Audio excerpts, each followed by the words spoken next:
Good morning. Welcome to the Light on Suitability podcast. I'm back today with Dean from Lighthouse 9 Consulting, Joseph Haytas, the author of the book that we're going to be covering. Can't be with us today, but we've covered this together probably a year ago. And we're back to chapter 1 because it's such a great book and it deserves another round. We decided to do that after this. Who knows? But this chapter 1 is so great that I'm totally on board with doing this book again. And the book again needs no introduction. It's an amazing resource. Joe starts chapter 1, strategy 1, think free. Think free. So for your loved ones, or if this podcast ever gets onto the Adobo or anything like that, think free. And Joe always starts his chapters, his strategies, with a quote that resonates with the idea that he's trying to convey, which is great spirits have always encountered violent opposition from mediocre minds, Albert Einstein. And if Joe was here, I'd ask him why he chose that quotation. He's always got an interesting tidbit to share. The key themes from this is freedom is a mindset. Such external circumstances, which incarceration is an external circumstances, do not prevent internal liberation. Freedom begins with conscious choice and self-determination. Number 2, accountability over victimhood. Instead of blaming systems or other people, Joe emphasizes reclaiming power by focusing on what you can control, your choices, your mindset, your effort. Effort is important too. The danger the danger of early identity formation in prison. He talks about how adolescent peer validation, gang involvement, addiction can lead to self-defeating identity patterns. And then he offers a way through awareness and responsibility, just making the suggestion, how about try something different? Number 4, rebellion as self-protection. And he talks there about early behaviors of resistance, attitude, and acting out are reframed as a defense mechanism against failure and vulnerability. Number 5, spiritual and emotional growth through programming. Very important. We're going to be talking about this all the way through this book. Education, work, and self-help groups are framed by him as vehicles for healing, not just parole points, making the points. So, number 6, you have the same 24 hours just like everyone else. So time is available, in some cases, more available to people incarcerated. And so the quality of the use of that time will determine your loved one's outcome at the parole hearing, likely. And then there's also these hidden beliefs, perhaps, and psychological patterns, fear of failure. This is a lengthy chapter, one of the more lengthy chapters in this book to get it started, but fear of failure masked as apathy. So many people pretend not to care because failing while trying would threaten their ego more than never trying. And that's a typical human nature pattern. Addiction and gang culture as a substitute for belonging and identity. Unfortunately, that group dynamic provides a false security and purpose, often replacing the family or societal structures that were broken or absent. And we all know that very well. Internalized limits.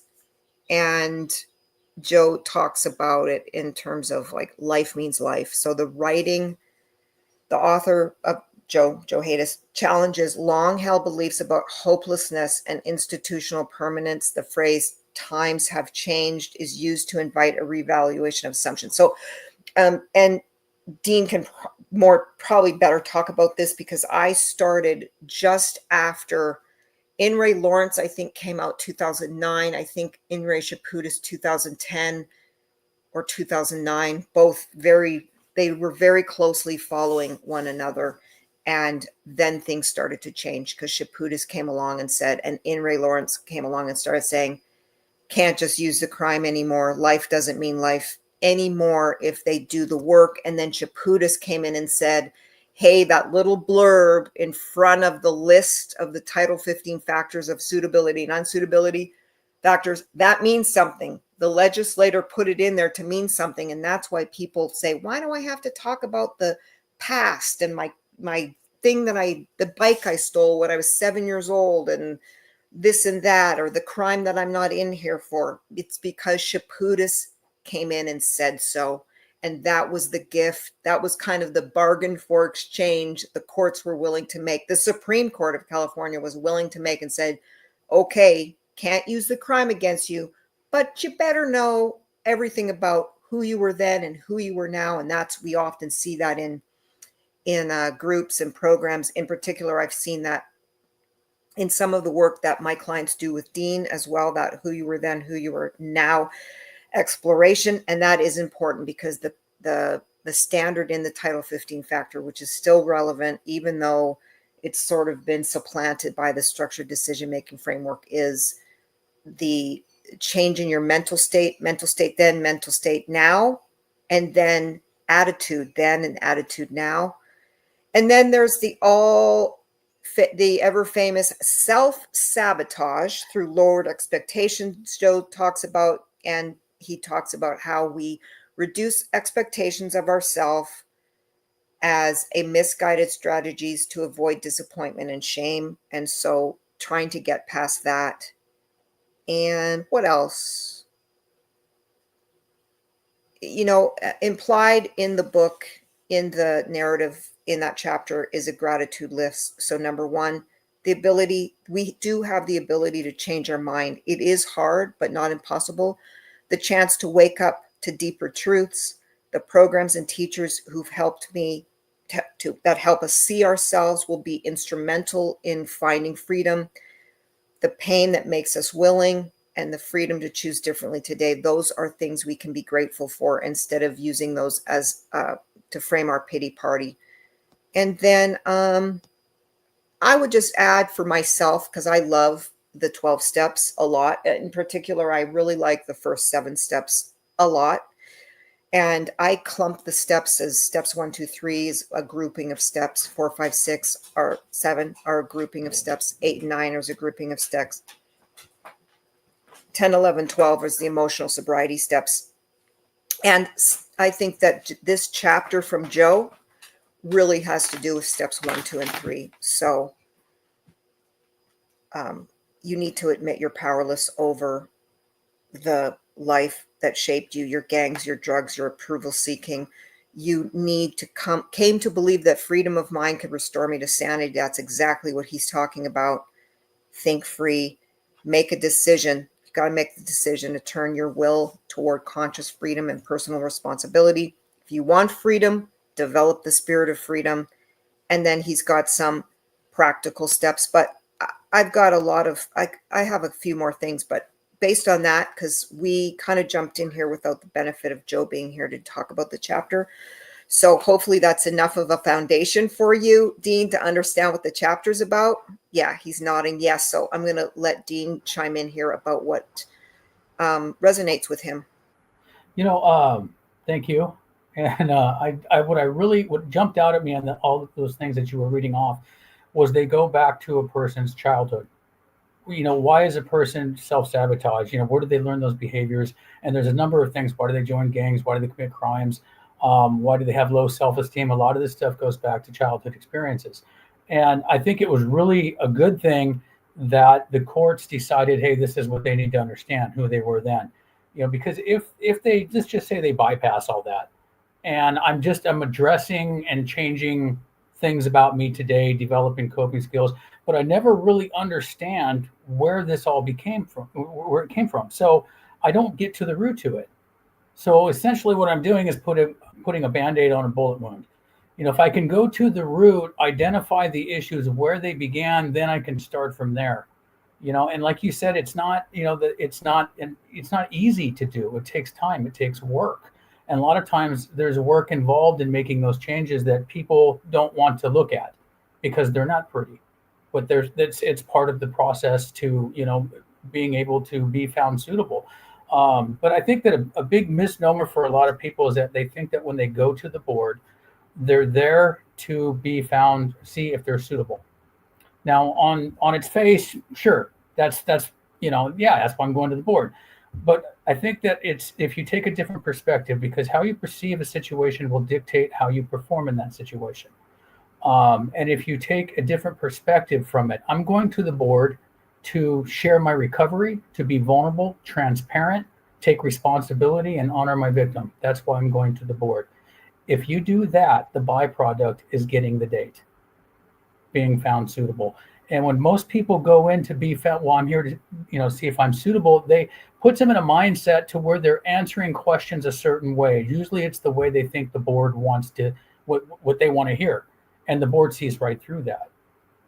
So some of the guys that I work with, I'll ask them, do mock hearings. When you parole, why do you want to parole? Why do you want to be paroled? And their mindset, well, I want to give back to the community. I want to be of service. Okay, bull. Let's go again. Why do you want to be paroled? Because when you're sitting in your cell and you're laying on your rack and you're dreaming about being home, the first thing you're thinking about isn't being of service. I'm not saying that guys don't want to do that, but that's not the first thing in your mind. The first thing in your mind is, I want to be home. I want to be free. I want to be with my family. I want to spend time, with my family. That's why you want to be paroled. So that should be the answer. And then throw in, well, I want to be of service, if that's true for you. But it shows a certain level of credibility. If I come out and I say, well, I want to be of service and do all these different things, it's like I'm saying to the board what I think they want to hear. And the board, I believe, already knows that that's not why you want to be free.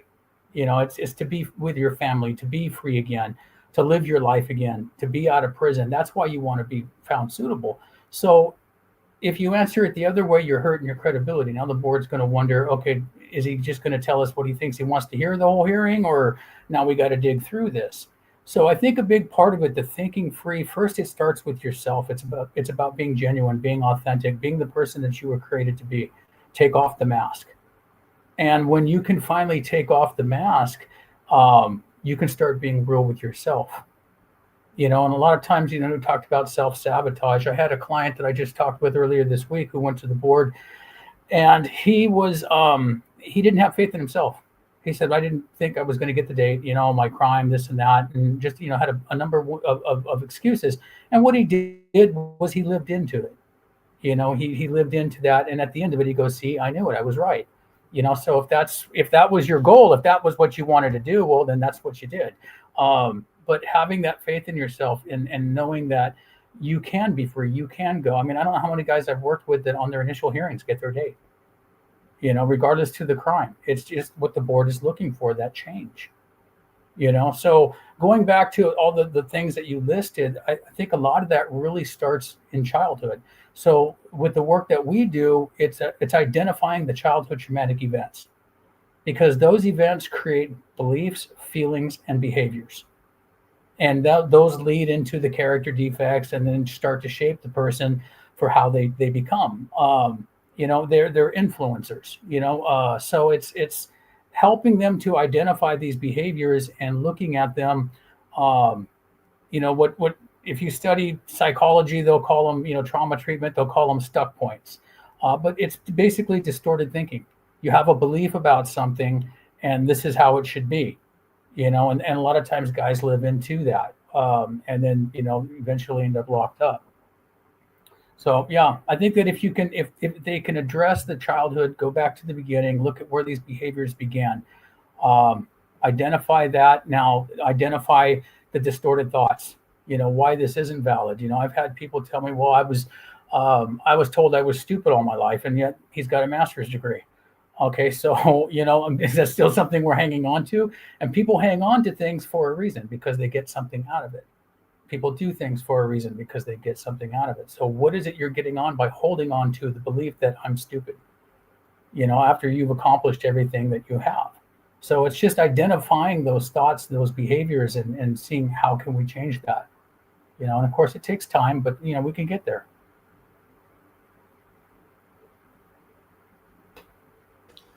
Yep, that's it. I love all that, and I love how you describe beliefs. Hearing beliefs, um, Feelings and behaviors. beliefs, feelings, and behaviors. Thanks, I Mhm. typed it wrong. Beliefs, feelings, and behaviors. I do talk to my clients about that as well. I talk to it just a little different spin on it. I don't have. I'm not a psychology degree, but I always think in learning in a on a spiritual path, you learn about this. You learn that in childhood we Hmm. feel stuff normally when bad things happen to us. So, you know, dad punches me, mom's absent, blah blah blah, all the shitty stuff parents do to us. um, we feel our feelings at that in those moments when we're 7, 8, 9 years Hmm. old. We have those normal stuff, but when there's no one there to soothe those feelings, what we start to do is we start to think. And then we start thinking and thinking, because thinking helps us to soothe or just put the feelings out because they're painful, not being soothed. And Hmm. then from the thinking, when we think and think and think, it creates a belief, just like you said. And then those beliefs become kind of entrenched character defects, and those Hmm. character defects create triggers. That's a whole sort of, the triggers is another thing going on around us. So when somebody has abused us in some way and we felt bad, didn't get soothed, there's another mechanism that Dean probably understands what's going on, amygdala, hippocampus, who knows what's going on, but and then we start spitting that stuff out as behaviors, because those behaviors are the coping strategy. So the coping strategy really is the thinking, distorted thinking, Hmm. the the and then the behavior is a coping strategy. So alcohol is a coping strategy, gambling is a coping strategy, lashing out's a coping strategy, gangs are a coping strategy. And so what the board wants is for you to go, wow, those are all of my old coping strategies as a result of this. It's really like an A to B to C process, because you don't go from It's A to gang member to murder. It's a process. And so if you can kind of what do you do by, like, you backtrack on all of that. You've got to backtrack on all of that and then develop new coping strategies. And like Mhm. Dean was saying, since childhood is such a pivotal moment in someone's life, obviously, is start to, like they talk about reparenting, Yeah. go back and start reliving or walking yourself through those moments and going, okay, when that happened and dad was punching mom in front of me, how did that make me feel? And it's very likely that the majority of my clients don't understand how to identify a feeling. Hmm. Most people don't know how to identify feelings. They don't even know what a feeling is Right. sometimes. Or like me, when I started my own spiritual journey, I had two feelings: angry, not angry. And I'm dead serious. Like, I didn't know. I'm certainly not going to say happy, because when you're happy, the other shoe drops. I'm certainly not, we've all got our own way of working, but it's all this. I really do talk to my clients, Dean, about reparenting themselves. And I really do lately, for lack of a better word, push the Right. Adult Children of Alcoholics and Dysfunctional Family 12-step group. Their workbook is amazing, amazing. But I think that, Joe, this is just a fantastic chapter, because you have to decide, okay, I want to go home. So now what? Now Yeah. what? And until I think that guys on the yard, they've just forgotten, the guys on the level 4 or whatever, because all of my clients, I don't know one that didn't start at level 4 after being sentenced to life. You just that's where they put you. Level 4, you're the worst of the worst. Hmm. I, we don't we don't assess you, and you've got to just dodge so many landmines at that level 4 yard to be able to Right. drop down a level 3 and really start the work. But in order to do that, you have to go, oh my God, I've got to get off of this. I've got to get out of this nightmare. And, as a sex offender, then you go, hey, officer, I'm in danger. They pretty much put you there anyway. But as a gang member, wow, is that tricky? Yeah. Because it's like, what do you do? It's like the peer pressure. Oh no. And it is funny. It's like, oh, I don't want to go on that. I don't want to go on that SNY yard with all those other kinds of clients and this and that, Hmm. because they said, because they told me, because I believe, because, oh no, I could never do that. It's like, okay, well, that's what Joe's sort of saying. It's like, okay, well, then you're not, if you can't think free, then that's okay. That's your path. It'll take you some time though. But taking that time, your young loved one taking his time to make that decision. And at 25 years old or whatever, I know it's really, really hard, but it has to be done. And we hear it all the time. What's your turning point? And then these guys were like, I'm sitting in the shoe and I'm finally going, is this worth it? I mean, I got no visits. Nobody's saying attaboy has ever said attaboy unless when.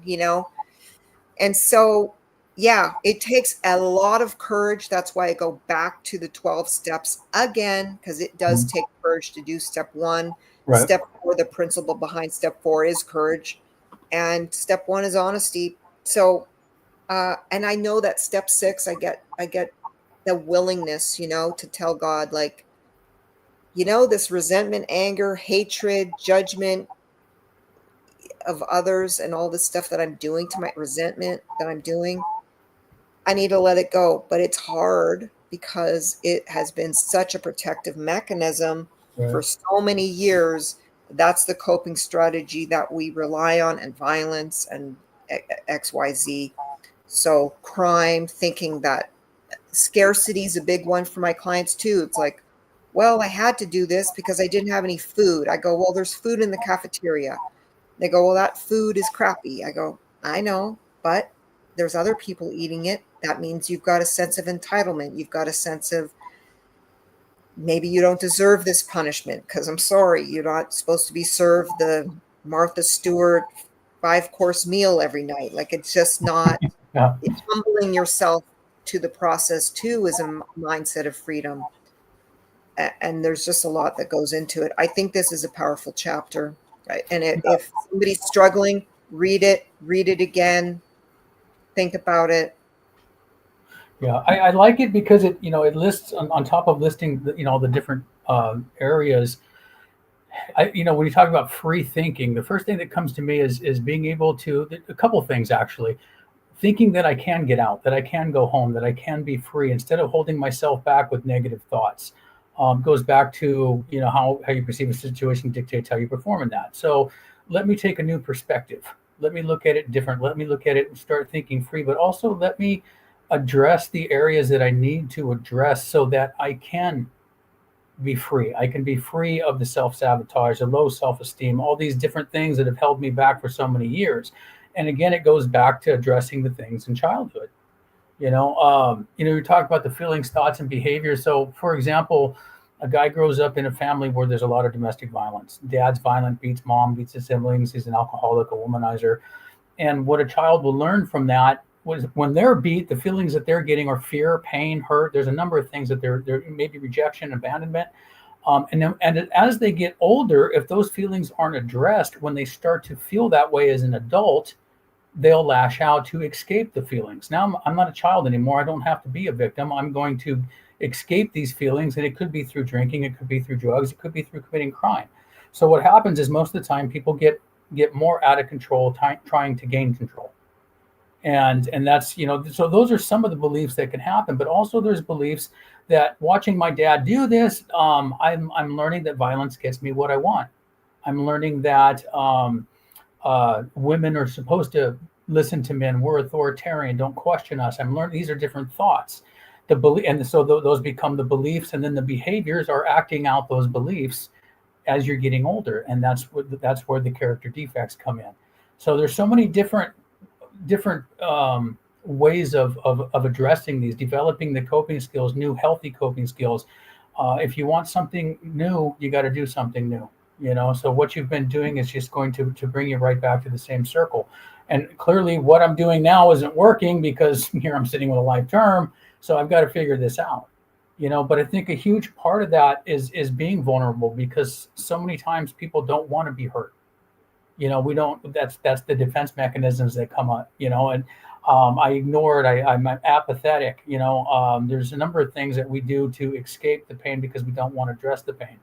But you're talking about level fours, and what's interesting is one thing I've noticed is that people who were on the SNY yards, which they call them non-designated programming yards now, they're a lot more of them take the mask off rather than people who are on the general population. I've noticed that a lot of guys on those yards are willing to do the work. They take the mask off. They become genuine. They become authentic. They start really putting the work in and addressing some things that guys on the main line don't. And maybe it's because of the type of yards they're on. I don't know. But it's just kind of an interesting thing to observe.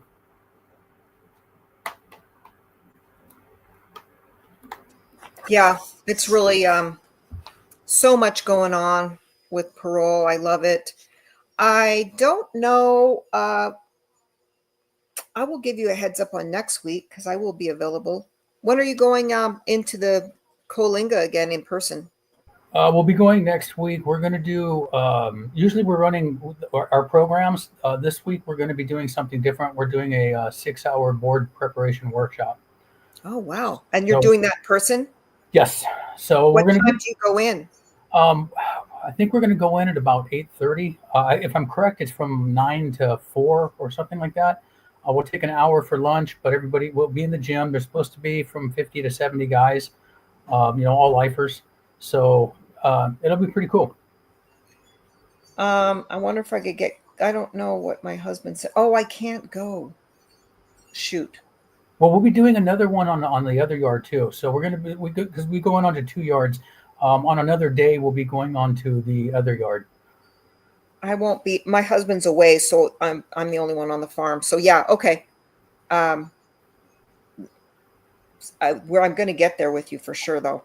I am definitely going to get there with you. Yeah, we'd love to have you because I think that you could also. I know the guys would have questions for you. And there's And even though you have the answers, it's like hearing it from the lawyer. The lawyer tells them it's not the same as hearing it from the commissioner. Yeah. Yes. Yeah. Yeah. And there's some things that it's like there's nobody's on the same page. So a question that I keep getting is what's the difference between causative factors, contributing factors, character defects, underlining factors? There's a lot of confusion. Sometimes it's just splitting the hairs. Splitting hairs. Yes, and the way we teach it is, people confuse a causative factor with a contributing factor. Well, a contributing factor is something that contributes to you committing the crime, and that can be a character defect. But you don't want to say your parents are the contributing factor because because then you're blaming. It's tricky. So I always tell them the contributing factor is the drugs, the gangs, some external sort of thing that was present that day. What was going on in your life around the crime? Those are the contributing factors. Contributed, and don't say it's because the victim, was arrogant or just contributing. That's part of your stuff. The gang. It's usually a co-defendant or without attributing blame, and then the drugs and alcohol obviously are contributors because they don't, and you want to mention them last. But I find that most of the panel, unless it's a commissioner that's heavily pedantic and wants my client to identify like all this stuff that they can't identify, psychological assessments and stuff like that. But I always teach them, when they ask you why the crime occurred, head straight to your worst character defects that are most related to the crime, because that way you don't lead with because dad was blah, blah, blah, because this blah, blah, blah. And if you lead with because I was a violent, angry, gang member who was high on drugs and callous toward the rights of, not scripted, but I'm just saying, Yeah. if you need a tether it to character defects, because Yep. character defects relate to those causative factors. And then let the panel ask, well, how did you become that angry, violent gang member, Mr. So-and-so, Mrs. So-and-so? Oh, well, when I was growing up, I witnessed, and then just do your best from there. But yeah, I always talk about it, causative factors, external, internal. Dad uses me as a whipping post, and then it makes me feel XYZ. And then from there, Right. it's that trajectory. But character defects are related to causative factors. They're not quite related to contributing factors, but they're related to triggers. Mm-hmm. And your coping strategies are really your risk factors. Your old coping strategies were the risk factors, like I Yeah. use gangs to cope, I use Right. crime to cope, I use whatever, sex addiction to cope, whatever addictions that we have. We're human and we love our addictions. So, um, that's the question I get on, and you will have commissioners mixing them up. Yes. You Yes. do have Absolutely. commissioners mixing Yeah. them up. Yeah. Yeah. I've had that come up a number of times where they'll ask about causative factors, but what they're looking for are character defects. And it's the causative factor. So I always tell the guys, I said, look, if they ask you for a causative factor, first explain what a causative factor is to you. That way he understands where you're coming from. You're on the same page. If he doesn't agree with you, he's going to say, no, this is what I'm looking for. And then you can go into your character defects. Because when you look at the causative factor, look at the word causative. As a child, things happen to us. We haven't developed critical thinking skills. We haven't developed all these high ways of thinking. So what happens to us, it makes us feel a certain way. It causes certain things within us. Now, as an adult, we can distinguish right from wrong, apply critical thinking, and do different, think differently. So that's why causative factors are usually the events and experiences we have as children, because they cause us to be a certain way. Now, everything else after when we get older, it's influenced. I'm not going to say the reason I committed the crime was because of drugs. No, drugs had an influence, but the reason I committed the crime was because I was a selfish, violent gang member, and I wanted what I wanted. So that's why I committed the offense. So yeah, it's kind of a trip, because it's just being able to have the commissioners. It's like I would love just to do a training seminar with them or a presentation and be able to break this so we can all get on the same page, and then everybody has the same understanding, because it causes a lot of confusion. It does. And I just teach my clients the way I teach it. And then when the commissioners come on, that's not a causative factor, that's a contributing factor. I go, sorry, Commissioner, when I discussed it with him, we used the term this for that and that for this. And then they stop. But the commissioners, yeah, Yeah. they don't have a uniform training. It's supposed to be uniform. That's why it's not supposed to be an arbitrary and capricious decision. But there are a lot of arbitrary and capricious decisions, unfortunately, because I know that some guys get denied when another commissioner would have granted, and vice versa. So it's not uniform, but they do the best they can, and it's very difficult to size someone up in a couple of hours. And I'm sure that they don't want any mishaps on their Mhm. watch, so to speak. So I do have a lot of compassion and empathy for what they're trying to do, which is they're trying to be fair. They're trying to release people that should be given a second chance, and avoid releasing someone who should not be given a second chance at that moment, but not obviously forever. So Yeah. excellent, excellent work. So yeah, let me know the next, I think 2 Saturdays I'm not available. I'm just looking here on my calendar. I know he's gone there the 9 through 12. No, that's not it. You're going there on the 5th, and then you're going on the 12th. So the next 2 times I can't go with you, but the next one that you're in person, after Okay. that one, let me know. Yeah. And the next chapter is strategy 2. Don't do what you did in the past and expect different results. And he's got Albert Einstein there to lead us off, which is obviously appropriate. Yeah. Does he use the insanity definition? He uses another one that's very oft cited by Einstein, and it actually fits a little bit, ties into his this other chapter, but all of his chapters sort of flow together. The definition of insanity. Oh no, the definition of insanity, doing the same thing Yeah. over and over. Testing So the results, yeah. yeah, another good chapter. The way I like the way he's got the chapters flowing. It's hard to choose which chapters to. I'm sure it was difficult for Joe to choose which chapters to go with. So let me know. Keep me posted. I'll see you guys next Saturday. Hopefully the links will be posted properly. Yeah. And Okay. Well, sounds good. thanks for coming. Good to see you, Dean. Yeah. Really You great. too. We'll talk again Okay. soon. All Say right. hi to your wife. I will. All right. Bye Okay. bye. Bye.